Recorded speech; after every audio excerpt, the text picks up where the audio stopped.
Devin Graves coming to you once again from Studio D, this time with part 8 of my epic home recording series, Old School Production for the Modern Age. And today I want to talk about compression. I want to demystify the act of compression, what it does, what it's used for, as well as the different kinds of compressors that are out there and what their advantages are for a certain application.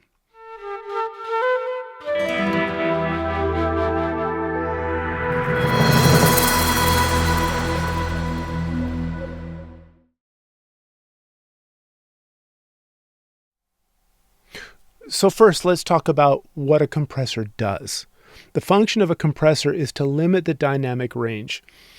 It, in essence, turns down the loud parts so that you can turn the whole program up to have a more consistent, louder mix throughout. A vocal, for example, could have a very quiet verse and a very loud chorus, or just very loud words within a verse.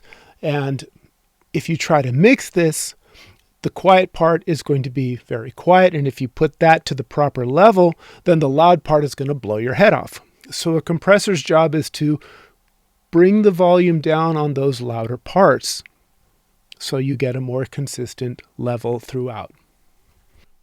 There's a second function of a compressor, which is to add a feeling of excitement or power to a signal. So rather than evening out the dynamics of a loud and quiet section, it'll take each hit, say, of a snare drum and sculpt it to where the tail after the transient is brought up louder. And I'm not going to get today into any specific examples because that's going to come later when we're working on tracking, especially when we're working on mixing. Compression also comes up in mastering. It's a big part of mastering to bring the overall level of the entire mix to a louder level. So just be aware that there's two basic functions of a compressor. One is to even out the dynamic level of a performance, and the other is to sculpt the performance to add excitement, to add power, to add punch. And it even has some effect on the EQ of the signal to a certain degree, depending on the compressor. There are 6 general parameters found throughout compressors. Some compressors have all of these parameters, some have only a few. But I'm going to give them all to you, and that will help you understand what they do. The first is threshold. The threshold is the signal level to which will engage the compression. So in other words, how loud the signal has to get before the compressor begins to turn that signal down. The second parameter is ratio. Once the signal has reached the threshold, the ratio determines how far will it turn this signal down. The amount of decibels going into the compressor versus how many decibels are going to be reduced once that crosses the threshold. That would be your ratio. A typical ratio is 3-to-1, 4-to-1 on a standard program. You could almost weld every compressor into that ratio and get good performance for most of your needs. Once it gets to 10-to-1 and higher, you're actually going into something called limiting, where the signal is just not allowed to go over a certain level, no matter how much signal you put into it. That's really called a leveler. And many compressors have both compression and limiting in the same box, and whether it's in compression or limiting is dependent upon the ratio. Now, the next 2 parameters really, in my opinion, defines compression. This is attack and release.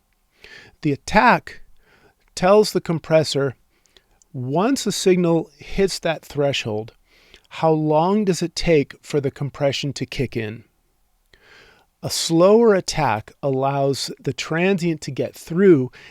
This retains the punch and the excitement of, say, a snare drum, and then brings up the tail once the compression kicks in and you raise the volume of that lower program level after the transient. Then the body of the snare, the ring of the snare, or the ring of the tom then comes through louder. Then you have the release, which is once the signal level goes below the threshold, how long does it take the compressor to release compression, to go back to an uncompressed signal? If this were a VU meter, a fast release would be like pap, pap, pap. And a slow release would look like pap, pap. Okay? And as that needle is dropping back slowly, the compression is returning back to an uncompressed signal. These two parameters, attack and release, are key to that second function of the compressor that I mentioned when you want to add excitement to a snare drum or have it pop or really change the character of a certain instrument. That attack and release are the parameters that make compression compression. Otherwise, you're just turning something down. There's not a lot of difference if we have a super fast attack and a super slow release. Isn't much different than lowering the fader and then bringing it back up. But these super fast release times, super slow attack times are much slower and faster than you would actually do on a fader. So this happens on a micro second, a millisecond level, and not on a, some sort of level that you can perform with your hands. Now there's a third thing that is related to attack and release, and it's not on every compressor. It's called the knee. And sometimes the knee is confused for the attack time. So while the attack determines how quick the compressor reacts once the signal has crossed the threshold, the knee determines the shape of how it reacts. Generally, you have a hard knee and a soft knee. Often the DBX 160, which I'll mention later, has these functions: hard knee, soft knee. And the attack time is not variable on the 160, but you have a variable knee. And this basically means that once the signal crosses the threshold, if it's on a hard knee, it will quickly clamp down and get to the compressed level at a steep angle. A soft knee will be more gentle, so it might allow the signal to kind of pass over a little bit while it has more of a curved slope, a curved angle into compression. And this is a little more natural for a vocal, whereas the hard knee is a little more effective for something percussive, something you really want to stop the signal level as quickly as possible to get that effect. Also, this is relevant when it comes to limiting. You have a pretty hard knee on the limiter as well. And finally, you have something called sidechain. And there's kind of two kinds of sidechains. Some of them are self-contained, and it really is a knob that decides whether or not the compressor is going to react to certain frequencies. Usually they're down at low frequencies, and you can have the reaction be affected less by low frequencies. Sometimes you have so much low frequency information that it will make the compressor overreact. So you can allow more low frequencies to pass through before the compression is triggered. More being triggered by some mid frequencies, low mid frequencies, or what have you. But there's another side chain, which is just an input and an output to the device. And what this will do is whatever is plugged into the side chain will be what triggers the compressor. So the input signal going into the compressor does not trigger the signal regardless of its level, but what is going into the side chain will trigger it. A good example of how this can be used is sometimes they use a kick drum to trigger the compression of a bass guitar. Or a pad. Say if you had a long sustaining pad. This is probably the best way to give an example. You just have this long sustaining keyboard note. And if you put a compressor on that pad and then put a kick drum into the side chain, then instead of the pad being like every time the kick drum kicks, it'll introduce compression just for the duration of that kick drum, dependent on the attack and release time you set, whether it's going to be a fast or a slow, but it's going to be more like boom, boom, boom. And there's a lot of ways to employ this technique. I've used it on reverbs. I use it a lot. A snare reverb triggered by a kick drum in the sidechain is a very exciting thing. You hear this a lot on Genesis songs like Another Day for You and Me in Paradise. If you listen to that snare reverb, you can hear it sucking out every time the kick comes in. And when you have interesting rhythms going on with the kick and snare, you have these really interesting envelopes happening, rhythmic envelopes happening with the reverb. So there's a lot of creative ways to use this sidechain. Another more literal way to use the sidechain is to introduce the same signal, say from a vocal, but instead of having the entire vocal trigger the compression, say just the sibilants, the high frequencies. So you could have a copy of your vocal track, filter out all the low frequencies and only let these high frequencies pass through, and then send that to the side chain of the compressor on the main vocal channel. And every time the sibilance happens, S's, T's, really sharp, bitey things, that's going to trigger compression. And it's going to pull the level down only for those durations of the sibilants. This is something we know as a de-esser.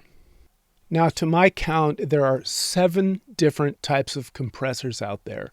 I'm going to focus on what I call the big 4. Generally, we have VCA compressors, FET compressors, Varimu compressors, opto compressors or optical compressors. That's what I call the big 4. Then we have diode bridge compressors, and we have PWM compressors, which are super rare. The diode bridge compressors, I don't even own one, but a good example is the Neve 33609, very popular bus compressor, diode bridge compressor. There's also the Neve 535, also a diode bridge compressor. I think the reason those things are less popular is because, well, the Neves are super, super expensive, but they use a diode bridge to achieve compression, and they work only very well with a low input signal and a low dynamic range signal. So that's why they work very good on a bus, because the low dynamic range, the bus is already kind of controlled in a big way with the program. You know, it's not really this wild fluctuation of dynamics like you'd have on a kick drum or on a vocal, but it's a little more contained, and therefore the diode bridge compressor can work really well on a bus. They also need a low input level and therefore a high output level, so they could potentially add a lot of noise to the signal. The PWM is something I've never had experience with. It's pulse width modulation. The only compressor I know of that is of this design is an old compressor from the 50s or 60s called a Pi compressor. I think it's from the 60s. And they operate by modulating the volume like a tremolo. And it does it so fast that you actually you don't hear the tremolo, your ear just hears it as a reduced volume. And that's how they work. They're supposed to be a good compressor, but they have seemingly fallen out of favor for reasons I can't say. The last type, the 7th one, is digital compression. And when I say digital compression, I'm really talking about the stock compressor in your DAW. You have also digital compressors that emulate all of the big 4 and beyond. But for now, I'm going to go back to the top of the big 4, and I'm going to tell you the ways these are most commonly used and the sort of program materials that each one works the best on. If we start with the VCA, that's a voltage controlled amplifier. So the voltage goes up, it controls the amplifier and turns it down. This is your most common compressor. This is your most affordable compressor in many, many, many cases. This has no transformers. It has no tubes. It is the compressor you find on every channel on an SSL. It's the compressor on the SSL bus. It's the DBX 160, as I mentioned before. All iterations of the 160, whether it's the 160 VU, the 160A, the 160X, the 160XT. The XT means it's transformerless. The 160A and the 160X both have transformers, but the transformers are different from one another.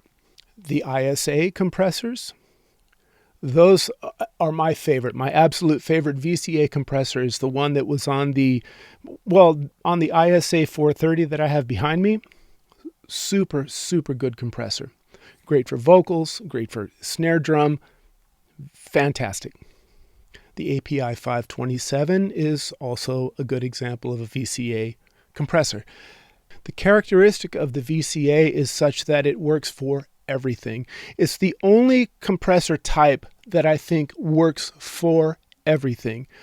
I'm not saying it's the best for everything, but it absolutely works for everything. That's why you have it on every channel of the SSL, and that's why you have it in the mix bus of the SSL, because it works on instruments regardless if it's vocal, bass, guitar, drums, or if it's an entire mix. The VCA is going to give you good results. It's not going to color your mix so much. It's not going to color your sound so much. It's going to really more control it. And to certain degrees, not so much on the SSL channel strip, but definitely on the ISA 430 channel strips that I have back there, that has variable attack and variable release, and very effective in actually getting some punch out of a snare drum, really getting some ring out of a snare drum. It's actually a very dramatic compressor. It could also be very, very, very smooth for a vocal, very transparent. In fact, the first time I ever decided I wanted the ISA 430, I was doing assistant sound technician duties in Vienna, and they had a live act that was, she was singing. It was some pop artist. She was singing. Her head was turning left and turning right, moving away from the mic and to and from, and her voice just sat in the mix as if she was standing still. And I looked at the sound man and asked, how is that possible? And he pointed down to his ISA 430 that was down below the desk, and you can see the gain reduction was just pegging in certain parts. Completely transparent. And right when I saw that, I knew that was the one I needed, because my voice has quite a dynamic range as well. I'm not turning my head so much in the studio, but I do have quiet parts and loud parts, and I thought that that would be just the ticket. Turns out it wasn't that simple, but an excellent, excellent VCA compressor nonetheless, my very favorite. I also have the API 527s, which are different. They're not as dramatic. I use them on snare drum. I use my APIs for snare, top and bottom, for the most part. And these compressors didn't give me all this snap and pop and ring, but what it did do is, when I found the sweet spot, it just made the snare sound more three-dimensional, just a little more pleasing, a little more full, but three-dimensional was the thought that came to mind. Right when I hit that spot, it was like, leave it there, it's done. Now we move on to the FET type compressors. This is a field effect transistor, FET. The FET transistor, if I put it this way, if you look at analog versus digital, and you can say, well, analog distorts at a certain curve. As you push harder and harder past its level of acceptance, let's say, it begins to gradually distort, and then distorts more and more and more and more before it completely craps out. Whereas digital is clean, clean, clean, clean, clean, clipped, useless. So it has no curve. It has no, and this is what we call warmth. This analog warmth is this curve of saturation that occurs once we're pushing it past its comfortable level. And a tube also operates in this way. A transistor hard clips. And a tube has this smooth curve, gradually saturating more and more. Now, an FET, a field effect transistor, is a transistor, but it operates more like a tube. It does have a curve. So you have FET mics and you have FET compressors. And so you have this more tube-ish characteristic on the overdrive, which allows you to use this compressor for good kinds of saturation as well as good kinds of compression. But also another characteristic of the FET is that it's incredibly fast, super fast. I think that they are the fastest types of compressors on the market, save for the PWM. I think the PWMs are supposed to be the fastest, but again, I have no experience of one, not even with a plug-in. So the FET is something that, well, since it has variable attack and release times, you can use it to smooth out the dynamics of a signal, or you can use it to really get this punch from a kick drum, a bass guitar. You can really use it to define the edge of any signal. A vocal, it's very effective on vocals. So an FET compressor, I find, is good on every instrument. It doesn't matter if it's a kick drum, snare drum, acoustic guitar, clean electric guitar, edge of distortion guitar, vocal, doesn't matter. The FET works on everything. The only thing I'm not a big fan of is how it sounds on the mix bus. And the reason why is I have a 1176. It's an actual 2-channel matched 1176 FET compressor from Universal Audio. And as I said, it works fantastic on everything. But when I put it on the mix bus, it seems to thin out the low end too much. So I wouldn't use it as a mix bus compressor. That's what I would use a VCA for.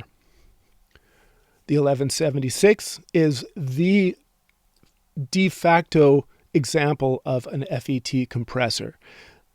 Also, all the clones out there, your Warm Audios out there, your Stam Audios, any of those out there that are basically cloning an 1176 will have a very similar effect. So you can use a clone, you can use a real one, whatever it is. They're going to have that same characteristic of very fast attack, very fast release. Of course, those are variable, which makes them so versatile. But an FET is really what I use the most on any instrument. I use it almost all the time on the way in. Then the third type of the big four is the opto compressor. This is an optical design. Most of them use tubes. The most famous design is the LA2A from Teletronics. Universal Audio is producing those. But there are also clones of those from Warm Audio and Stam and all those other companies that are making these clones. There are many LA2A designs out there. There's also an LA3A, which is an optical design but is solid state. Those tend to be used a lot on guitars historically. There are also opto compressors on things like the Avalon channel strip.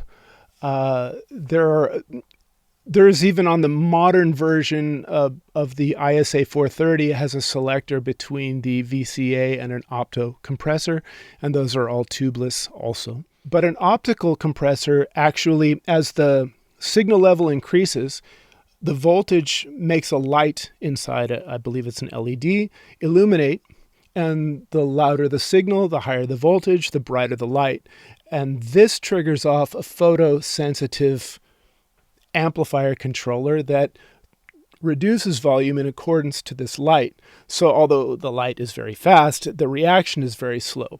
So it's excellent for smoothing out a performance, smoothing out a vocal, making it just sit a little better in the mix, making it sound a little bit bigger if it's got tubes in it, making it a little more full, a little warmer. You can use it for saturation as well. But you can't really use it to sculpt the sound. You're not going to get a snare to pop or a kick to really punch because you don't have that variable attack time, and the release time is super slow.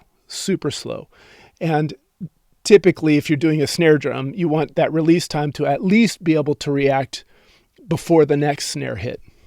And so if it goes like bap, bap, bap, rather than bap, bap, bap, bap, well, it would still trigger back, but when it's still coming back and the next hit is coming in, it's already compressed before the hit even happens. So it's not great for percussion. It's really great for just evening out dynamics, but that it does that very, very, very well, very smooth, very pleasing, especially if you have something really nice like an actual LA2A. I have a Requisite PAL Plus Mark III, which has what is called a T4 optical element. The T4 is what the LA2A uses, but I believe that the Requisite PAL is actually far superior. I've shown it in a couple of videos before, a couple examples, and it's certainly going to come up again. But it's not about, one being better or whatever. It just is one example of something out there other than an LA2A, although the PAL is probably way too expensive these days. It's not just a compressor, it's also a preamp. So, and the fourth of the big four is called the Very-Mu compressor. This is by nature a tube compressor with transformers. This one actually uses a tube as the gain reduction device. Without getting too technical about it, there's usually a tube amplifier at the beginning that amplifies the signal, and then there's a tube that is used to de-amplify the signal. So it's also going to have a certain characteristic that it's going to be slower and smoother. So it isn't something that you're going to want to use to make a snare drum snap, but it's excellent for vocals, and they are excellent as a bus compressor. They will allow the full range to go through. Some of them allow you to sidechain the low end, which, well, I guess it's sidechaining everything above the low end to where the low end doesn't trigger the compression, so you get your full mix that I was complaining you couldn't get on the FET type. Excellent, excellent bus compressors. They are very slow and very natural. Even though they do have a variable attack and release time, it's still considerably slower than the solid state counterparts, the VCA, the FET. It's going to be very smooth. It's going to be excellent as a bus compressor, excellent as a vocal compressor, provided that you're not trying to be too aggressive. If you need something really aggressive, like something modern metal, something really a high tempo, something really fast on the drum hits or what have you, you will definitely be better off using a VCA for your bus compression.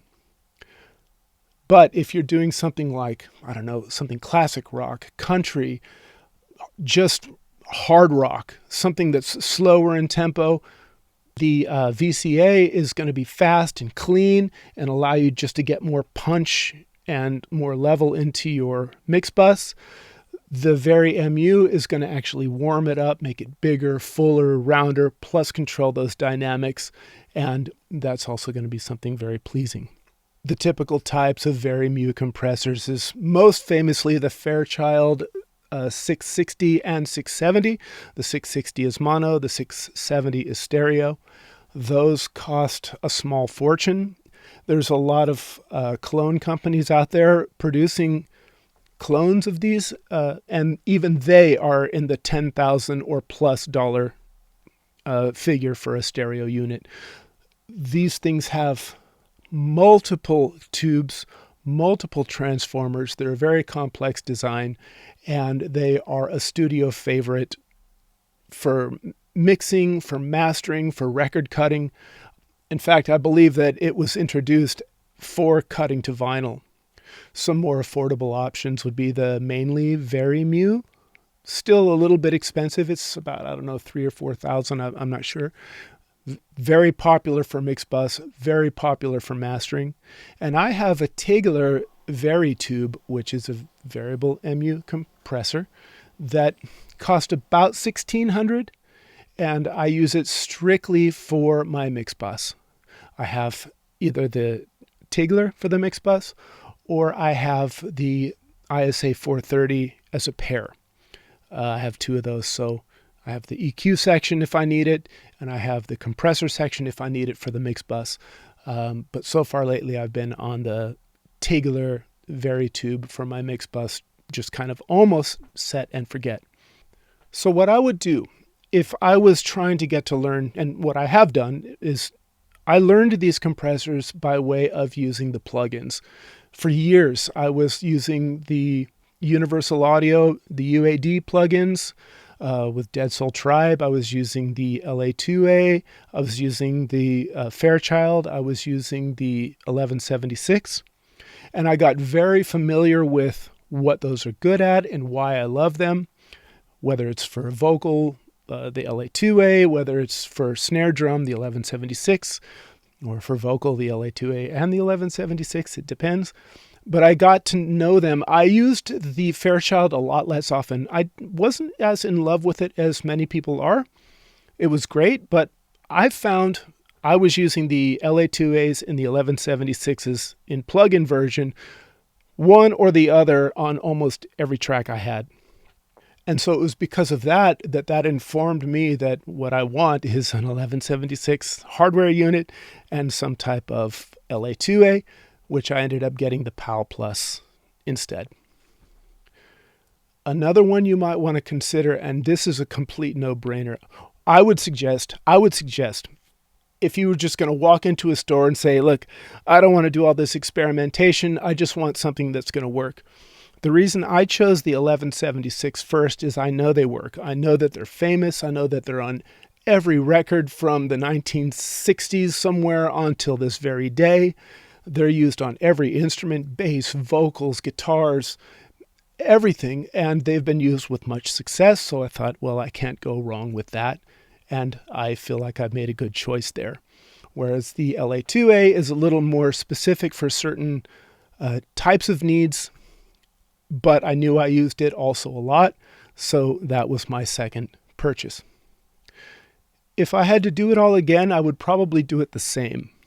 But if I were you, another thing I would consider is a distressor. They're not cheap, but they're still cheaper than either the 1176 or the LA2A, and they can do pretty much both, and then some. They are literally the Swiss Army knife. They're a solid state device, but they can emulate the tube circuitry of the 1176, of the LA2A, but also, and more importantly, emulate the characteristic, the attack and release time, the coloration. These compressors are second to none. And if you could only buy one compressor, one desert island compressor, I would definitely not hesitate to recommend a distressor. They're from Empirical Labs. They also have many plugins out there. UAD makes a plugin of the distressor. So get to know all of these things. Get to know all of them by way of the plugins, and that will help you make an informed decision on whether or not you want to buy the hardware version. And the advantage to the hardware version is going to be that you can record into your DAW through the hardware and be that much closer to a mix-ready sound. So if you have any questions, if you have any preferences of compressors, if you have any ideas that would help other people, please put it in the comments below. And I am really happy to bring this series to you. I know that I had promised some examples of different mic preamps from my last video, but I decided to wait a little bit because I want to buy a device that will allow me to go to several preamps in one take, so the same take is used in every example. So we're going to get to that when I can, but for now, until the next one, I will see you on part 9.